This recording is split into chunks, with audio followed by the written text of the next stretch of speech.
Assalamualaikum warahmatullahi wabarakatuh. Waalaikumsalam warahmatullahi wabarakatuh. Oke, gimana kabarnya hari ini? Baik Pak, alhamdulillah. Baik. Ada yang sedih nggak hari ini? Gak ada dong. Nggak ada Pak. Happy banget. Happy banget. Itu Pak, sedih Pak. Oke, jadi sebelum kita belajar hari ini, Dezindra tolong dipimpin berdoa saja. Dezindra, Teman-teman ya.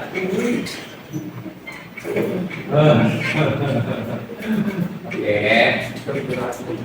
Sebelum kita mulai belajar, mari kita berdoa menurut agama dan kepercayaan kita masing-masing. Doa dimulai.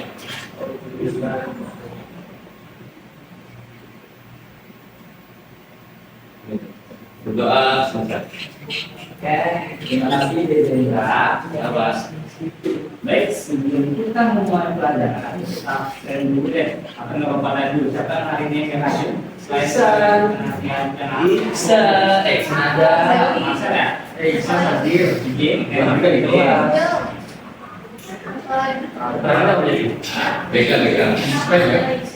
Raffi ya? Raffi hadir. Sponsor Iksan ya. Masih ada Iva, hadir. Kita sakit. Angel sakit juga. Angel kan. Dia sakit. Oke, lagi Angel. Oke. Ya, Angel. Namanya sakit lagi. Lagi ada izin. Oke, jadi sesuai dengan apa yang Bapak paparkan di depan, hari ini kita akan belajar mengenai struktur dan kebahasan teks editorial. Oke? Apa Pak kita gunanya belajar struktur dan kebahasan teks editorial hari ini? Agar kita lebih mengetahui mengenai apa aja sih struktur dari teks berita yang telah biasa kita baca di setiap media koran atau media majalah ataupun di media buletin ataupun di media berita massa elektronik yang sering kita ketemu.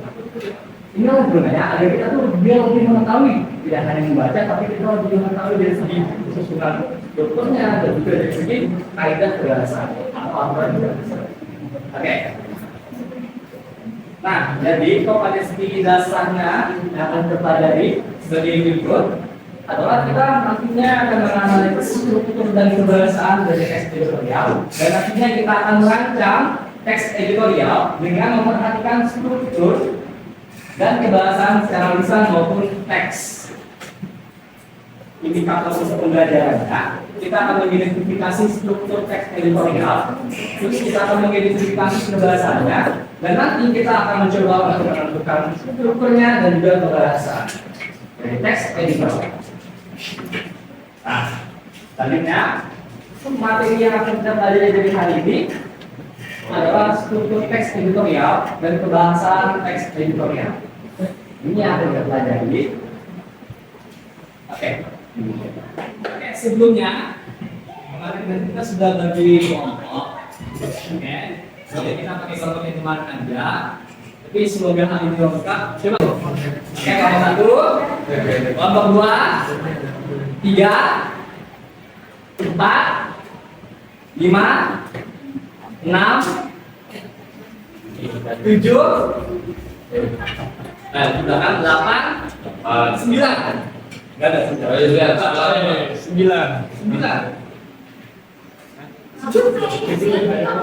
Ya, kalau nggak ada saya. Oke, masuk aja ya. Nggak ayonya nggak tahu di kelompok belakang aja. Nah, oke. Mari duduk dengan kelompoknya masing-masing. Satu ya. Duduk semua, benar. Coba. Nah, iya.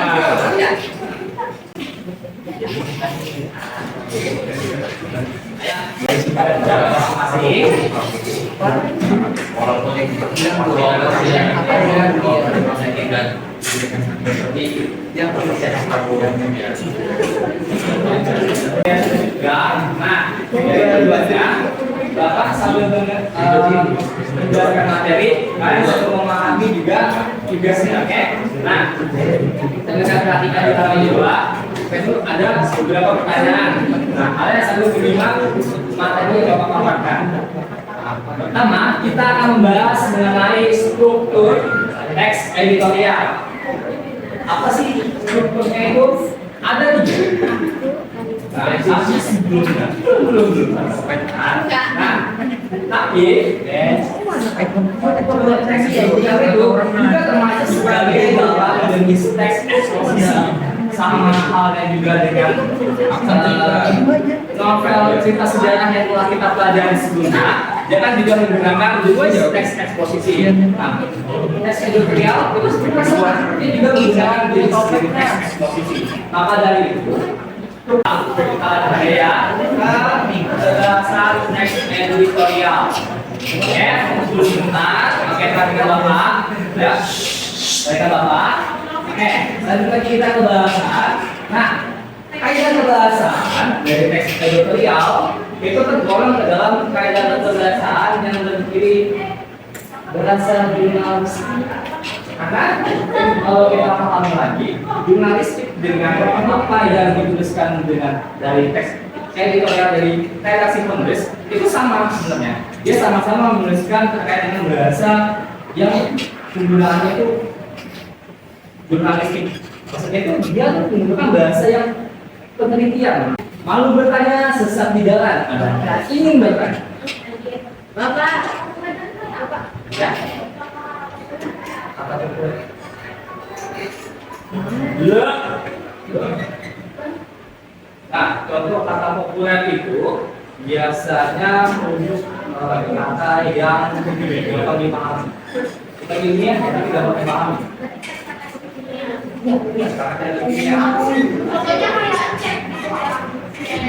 Ya, bahasa zaman sekarang lah. Ya, bahasa Jaksel, Pak. Ya, bahasa Jaksel. Ya, Jaksel gitu lah ya intinya. Apa ya?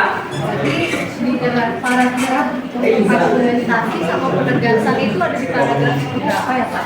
Orientasi. Bukan, argumentasi sama penegasan itu ada di paragraf berapa? Nah, biasanya argumen dan penegasan itu biasanya di pertanyaan A itu kan ada struktur pengenalan isu atau tesis. Pada paragraf berapakah? Jadi kan itu hanya menentukan paragraf berapa, misalkan paragraf 2, 3, dan lain sebagainya. Selanjutnya argumentasi ada di paragraf berapa? Paragraf 3, 4, 5, 6, 7, dan berapa itu? Nah, penegasan sama juga. Oh iya Pak. Ada yang ingin bertanya lagi terkait tugas? Tadi ini tuh yang menjelaskan itu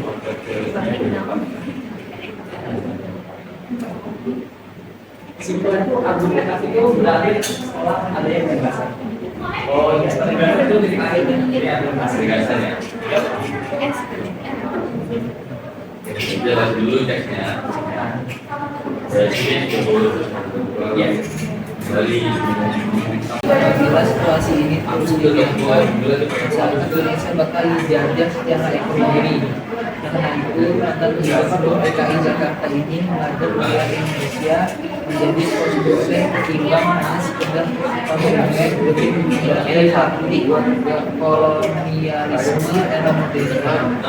Di satu sisi, pernyataan Jokowi memberikan sinyal kepada publik apabila pemerintah ingin membatasi penggunaan produk impor bangsa domestik.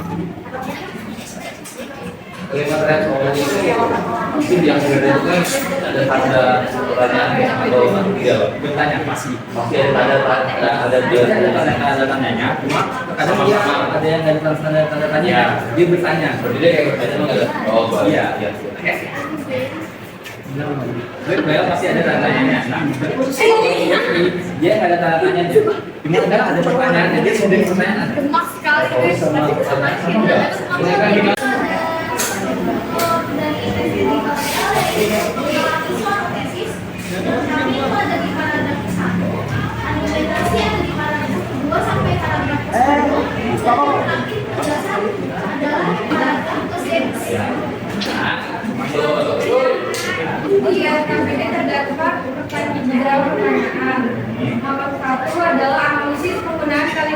retoris yang terdapat pada kalimat editorial tersebut dan berikan contohnya berupa kutipan teks editorial tersebut.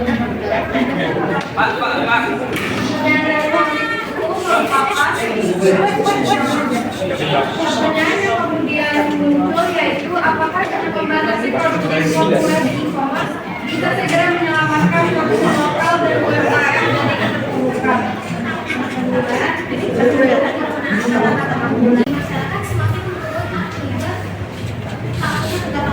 Oke, kita Bapak.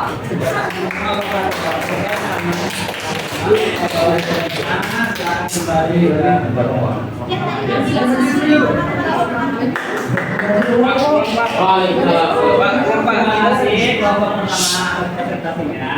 Oke, jadi dari apa yang telah kita pelajari hari ini, dari struktur dan kebahasaan. Struktur itu kan ada tiga, ya, oke, ada pengenalan visual tesis, lalu ada argumentasi, lalu ada juga penegasan, benar. Lalu dari kebahasaan, yang pertama adanya penggunaan kalimat yang retoris. Lalu yang kedua ada yang penggunaan kalimat yang ada yang populer, benar. Lalu yang ketiga ada penggunaan kalimat yang menunjukkan suatu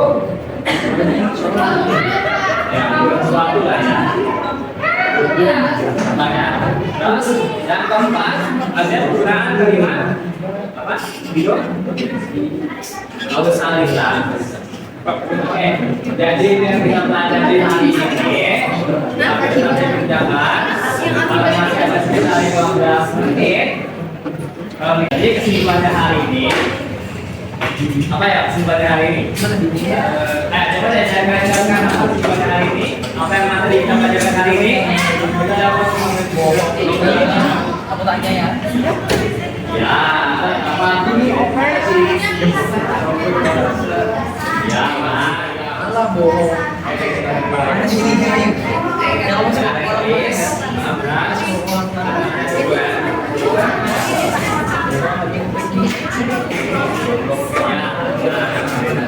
masuk nah, lihat sudah kita hari ini.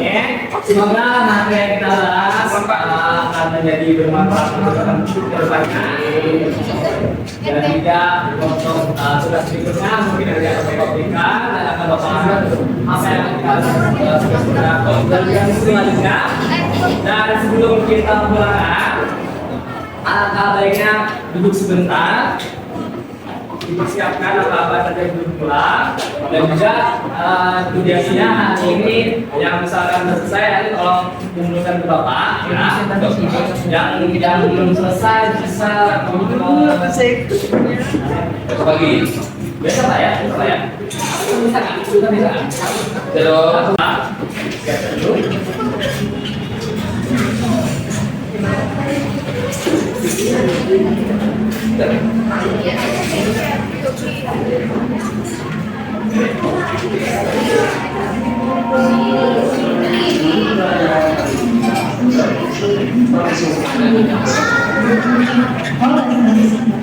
Makasih Ati.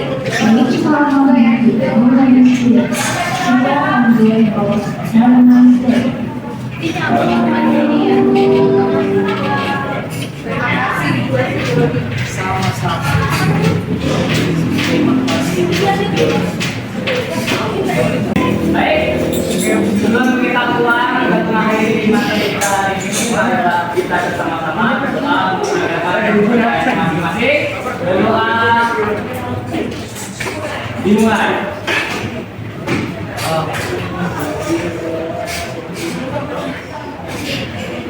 Berdoa selesai. Oke, terima kasih anak-anak atas kegiatan kita hari ini.